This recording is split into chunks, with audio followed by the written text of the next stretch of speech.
జ్యోతిష్ శాస్త్రం భవిష్యత్తును మాత్రమే తెలపగలుగుతుంది. వాస్తు శాస్త్రం సమస్యను తొలగించడానికి ఇది ఒక్కటే ప్రాక్టికల్ సైన్స్. దీనికి మీకు ఇంకొక ఎగ్జాంపుల్ చెప్తాను. 1960s ఇటలీలో స్పేస్ సైంటిస్టులు మన యొక్క వాస్తు శాస్త్రం మీద ఒక రిజల్యూషన్ని పాస్ చేశారు.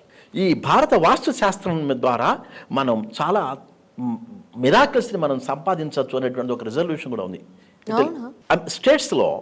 స్టేట్స్లో కూడాను మనకి ఎప్పుడు 90sలో కూడాను వాళ్ళు బిల్డింగ్స్ని వాస్తుశాస్త్ర ప్రకారంగా మనం నిర్మించుకోవాలని చెప్పని వాళ్ళు నిర్ణయించుకున్నారు. అక్కడ ఇంకొక విషయం నేను చెప్తుంటాను ఎప్పుడు కూడాను, అమెరికా రాష్ట్రపతి భవనంలో రాష్ట్రపతి పదవిలో ఏ వ్యక్తి ఉన్నా, ఏ పార్టీ వ్యక్తి ఉన్నా కానీ మనతో పాటు సమానంగా దీపావళిని వాళ్ళు కూడా నిర్వహించుకుంటారన్న సంగతి మనం కూడా మీడియాలో చూస్తూనే ఉన్నామా?